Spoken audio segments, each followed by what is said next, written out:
Hello guys, welcome back to my YouTube channel. आज मैं आप लोगों के लिए बीएससी सेकेंड ईयर बॉटनी का एक इम्पॉर्टेंट टॉपिक लेकर आई हूँ, मूंगफली की खेती। इस टॉपिक में हम जानेंगे कि मूंगफली की खेती कैसे की जाती है, मूंगफली को कैसे उगाया जाता है। सबसे पहले जानेंगे मूंगफली का वानस्पतिक नाम, बॉटनिकल नेम क्या है। तो मूंगफली का वानस्पतिक नाम, बॉटनिकल नेम अरेकिस हाइपोजिया है और मूंगफली किस कुल का है? Family Fabaceae. कौन से फैमिली का है? फेबेसी। मूंगफली का सामान्य नाम, कॉमन नेम, जिस नाम से अपने अपने एरिया में जाना जाता है, चीना बादाम, पीनट। हमारे यहाँ तो मूंगफली के नाम से ही जाना जाता है, पर अलग अलग एरिया में अलग अलग नामों से भी जाना जाता है। उद्भव एवं वितरण, ओरिजिन एंड डिस्ट्रीब्यूशन। मूंगफली भारत की प्रमुख तथा सबसे अधिक उत्पादन वाली तिलहनी फसल है। जो मूंगफली है वो भारत में बहुत अधिक मात्रा में होती है, ज़्यादा मात्रा में होती है। और ये कौन सी फसल है? तिलहनी। तिलहनी का मतलब होता है जिससे मुख्य रूप से तेल प्राप्त हो, जैसे कि सरसों, बादाम, सूर्यमुखी, सोयाबीन, इन सभी से तेल प्राप्त होता है, तो इन्हें तिलहनी फसलें कहते हैं। वर्ष 1999 से 2000 में यह 7.41 मिलियन हेक्टेयर क्षेत्रफल में उगाई गई तथा आलोच्य वर्ष में मूंगफली का उत्पादन 8.4 लाख टन था, अर्थात उत्पादकता 11.25 क्विंटल प्रति हेक्टेयर रही है। भारत में मूंगफली की खेती 1993 से 94, Andhra Pradesh 25,50,000 tonne, Tamil Nadu 18,70,000 tonne, Karnataka 12 lakh tonne, Madhya Pradesh 2,80,000 tonne, Maharashtra 7,70,000 tonne, Gujarat 68,000 tonne आदि राज्यों में सर्वाधिक की जाती है। जो भी बताई कि इन राज्यों में इतनी खेती की है, जैसे कि यहाँ देखिए गुजरात ने 68,000 टन मूंगफली की खेती की है। तो सभी राज्यों का यहाँ विवरण दिया हुआ है, आप देख सकते हैं कि किन राज्यों ने कितना खेती किया है। अब आगे देखेंगे खेती। अब हम जानेंगे कि खेती कैसी होती है। कल्टीवेशन।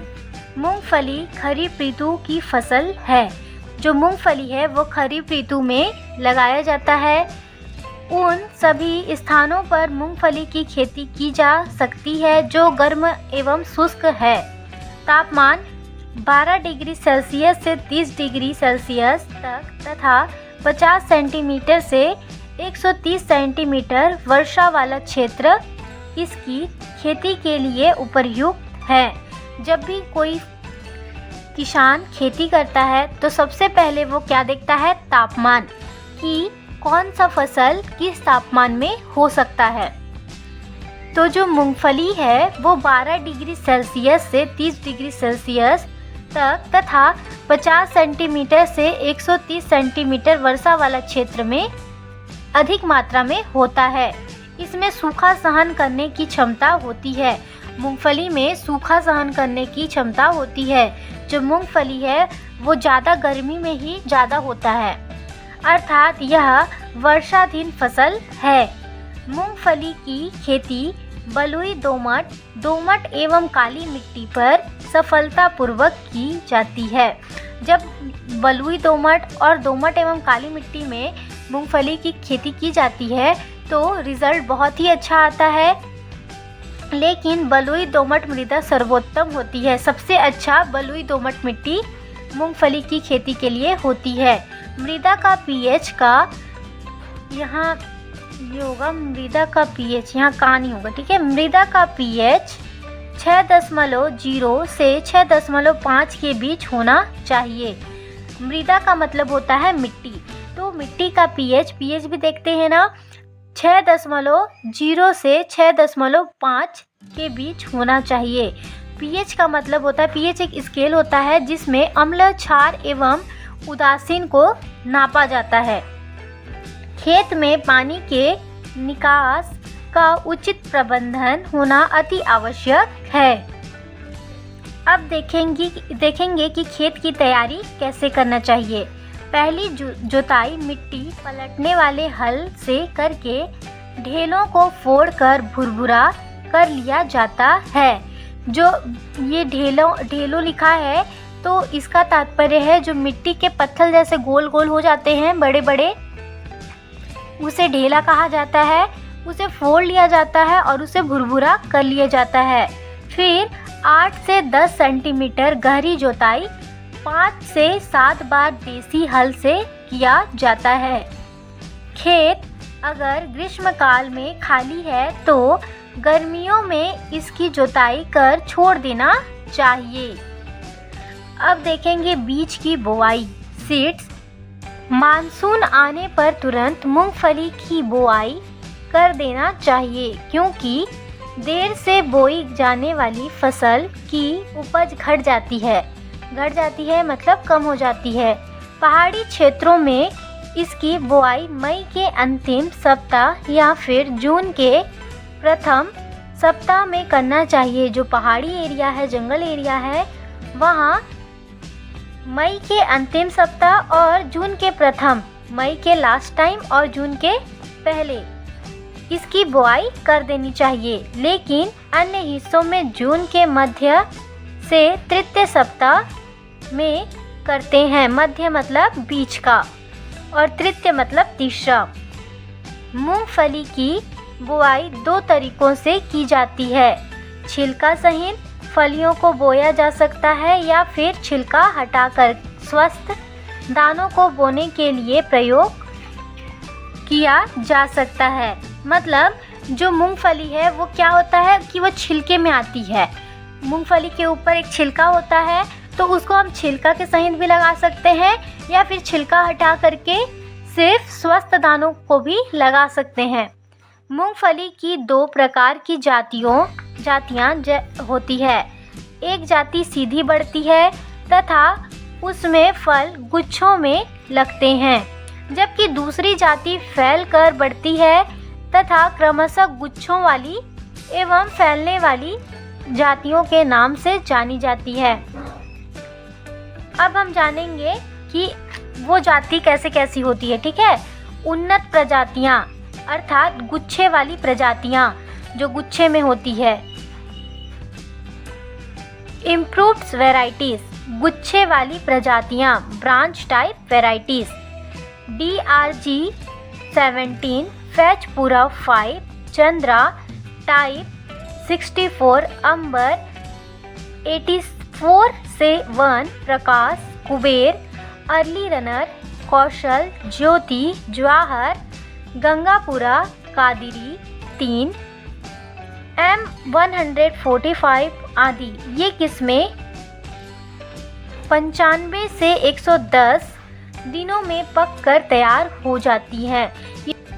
ये जो हम यहाँ पढ़े ये ब्रांड के नाम है, कंपनियों के नाम है। ठीक है, अब आगे देखते हैं फैलकर बढ़ने वाली प्रजातियाँ, स्प्रेडिंग टाइप वेराइटीज। टाइप 28 मूंगफली number 13, M13, M145, type 25 Virginia runner, Vikram, big Japan, M179, Punjab 1, AK10, Chitra आदि।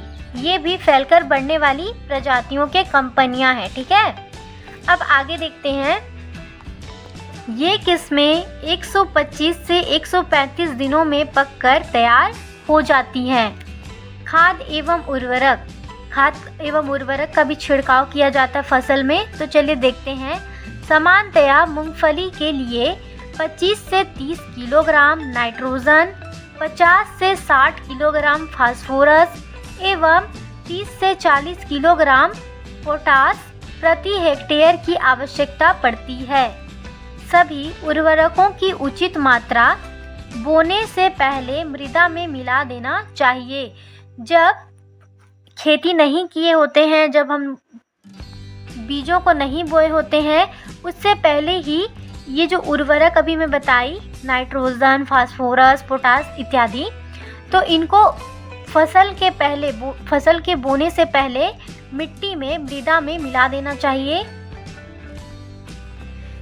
जिप्सम की 125 किलोग्राम मात्रा प्रति हेक्टेयर उसकी कमी वाली मृदाओं में बोते समय मिलाने से दानों का अच्छा विकास होता है। विकास होता है मतलब बढ़ता है, ठीक है।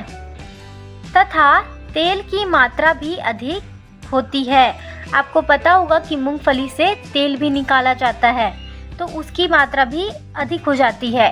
गोबर या कंपोस्ट खाद देना भी आवश्यक है। गोबर खाद या फिर कंपोस्ट खाद भी उन फसलों में देना भी आवश्यक है, जरूरी है। इससे उपज तथा फसल की पैदावार दोनों में वृद्धि होती है। वृद्धि होती है मतलब बढ़ोतरी होती है। उपज के पैदावार हेतु कृषि वैज्ञानिक बोरेक्स की 4 किलोग्राम प्रति हेक्टेयर मात्रा बोते समय डालने की सलाह देते हैं। अब आगे देखते हैं सिंचाई, इरिगेशन। सिंचाई की सुविधा हो तो खेत में नमी की कमी हो, फूल आने पर एवं फली में दाने भरने की अवस्था में पानी देना लाभदायक होता है। मतलब पानी का छिड़काव करना, पानी देना फसलों में, ठीक है। संवर्धक प्रक्रिया एवं खरपतवार नियंत्रण। प्रथम 15 से 20 दिन बोने के बाद एवं दूसरी बार 35 से 40 दिन बाद हो या खुरपी से निराई कर सभी खरपतवार को निकाले जाते हैं। अब आगे देखते हैं फसल खुदाई। जब पौधे पीले पड़ने लगे एवं अधिकांश पत्तियां गिरने लगे तो फसल पक चुकी होती है। जब जो मूंगफली का पौधा होता है वो पीला पड़ने लगता है या फिर उसके अधिकांश पत्ते झड़ने लगते हैं, ज़्यादा पत्ते झड़ने लगते हैं, तो समझ जाइए कि जो हमारा फसल है वो पककर तैयार हो चुका है। अतः अब फावड़े, देसी हल या ब्लेड हैरो से खुदाई करके फलियों को निकाल लेते हैं। अब हम जानेंगे मूंगफली का महत्व, इम्पोर्टेंस ऑफ ग्राउंड नट। मूंगफली का क्या क्या महत्व है? पहला है इसके दानों को तलकर, भूनकर स्वतंत्र रूप में या अन्य खाद्य पदार्थों के साथ मिश्रित कर खाया जाता है। मतलब जो मूंगफली के दाने हैं उनको अधिकतर लोग भून कर खाते हैं, बहुत ही ज़्यादा स्वादिष्ट होता है। या फिर किसी अन्य खाद्य पदार्थों, अन्य खाने वाले पदार्थों में, चीज़ों में डाल देते हैं, जैसे कि पोहा हो गया, पोहा में तो अधिकांश लोग डालते हैं, और मिक्सचर हो गया, बहुत कुछ है जिसमें मूंगफली मिलाया जाता है और वो स्वाद को बढ़ाता है। अब आगे देखते हैं मूंगफली के फायदे। सेकेंड फायदा है मूंगफली के पौधे का हरा भाग तथा इसकी खली उत्तम खाद तथा पशुओं का चारा होता है। उत्तम खाद भी बनाया जा सकता है और पशुओं का चारा, पशुओं के लिए खाने के लिए कुछ हो जाता है, चारा बन जाता है। तीसरा है इसके दानों से दूध, दही, चिक्की, हलवा, समोसे, चटनी, मक्खन आदि बनाया जाता है। जो मूंगफली के दाने हैं उनसे सबसे अच्छी इसमें बनती है चटनी। मूंगफली की चटनी खाए होंगे आप, अधिकतर इडली डोसों के साथ खाया जाता है, वैसे तो ऐसी भी खा सकते हो। फोर्थ फायदा है या फिर महत्व है बोल सकते हैं, मूंगफली के दानों में उत्तम किस्म का खाद्य तेल प्राप्त होता है। इससे वनस्पति घी भी निर्मित होता है। वनस्पति घी मतलब जो प्लांट से मिलता है उसे वनस्पति घी कहते हैं। अभी तो बहुत ज़्यादा ट्रेंडिंग में चल रहा है वनस्पति घी, आपको भी खाना चाहिए, बहुत ज़्यादा फ़ायदेमंद होता है। और एक मैं अपने साइड से बता रही हूँ मूंगफली का महत्व। जब मूंगफली की निराई होती है, खुदाई होती है, जब मूंगफली निकाला जाता है ज़मीन से, तो वो कच्ची होती है, तो उसे जब आप उसकी मिट्टी निकाल कर अच्छे से धोकर उसको उबाल देते हो तो वो खाने में इतना स्वादिष्ट लगता है, इतना स्वादिष्ट लगता है। एक बार अगर खाओगे तो फिर आपको वो बार बार खाने का मन करेगा। तो एक बार खा के ज़रूर देखिएगा और कमेंट कर बताइएगा कि कैसा लगा आपको। हमारा उत्तर, हमारा टॉपिक यहीं ख़त्म हुआ। अगर आपको हमारे चैनल से हेल्प मिलती हो